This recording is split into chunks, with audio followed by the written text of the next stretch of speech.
شو عم تقولي؟ اه؟ الو؟ ايه عم؟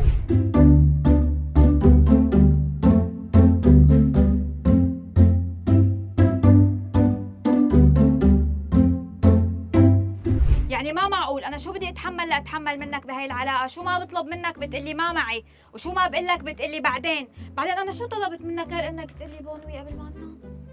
لك يا حبيبتي، ليش نحن نمنا لحتى اقول لك بوينوي؟ ولك يخرب بيتك وبيت بيتك، ولك مثل الباء لا بتنامي ولا بتخلي حدا ينام. لا يا ما شاء الله عليك على هالحجه، بس لاني حبيبتك، اما لو وحده غيري بتسهر معها 3 ايام انت وعم تحكي معها.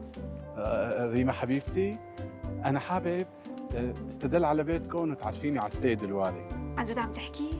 طبعا حبيبتي طبعا، نحن لازم نطور علاقتنا، والخطوه الاولى من تطوير هي العلاقه نستدل على بيتكم.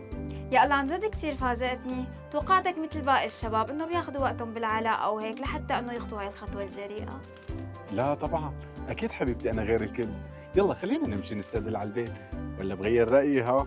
لك لا، شو تغير رايك؟ امشي. هذا البيت. يا سلام، قلت لك ما بدي اياه حدا، مشان اي وقت ما حبيت تيجي تزورنا يا اهلا وسهلا. عن جد؟ يا سلام، هيئة الوالد كتير متكلف على الحديد ها. هلا بقى بدي منك طلب واحد، تعطيني رقم الوالد. ليش بدك الرقم؟ شو ليش؟ معقول عم تسألي هيك سؤال حبيبتي؟ انه بتعرف يعني حركات بنات وكذا، هات موبايلك لسجل لك الرقم. ايه خدي بلي على قطاطك.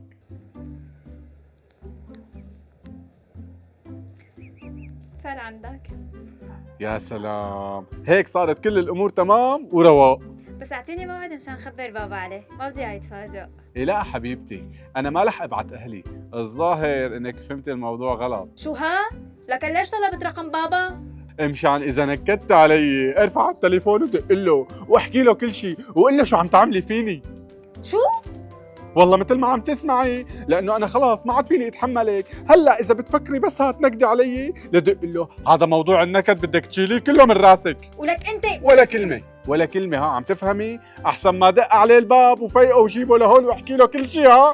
طيب مثل ما بدك. عن اذنك، لانه انا رايح نام وارتاح، لا تتصلي لانه ما رح رد بنوبها. عم تفهمي علي؟ عن اذنك. الله لا يوفقك، شو طلعت حقير. شو عم تقولي؟ اه؟ الو؟ ايه عم؟ لك لا عم امزح معك، خلص روح نام ارتاح، تعبان انت اليوم.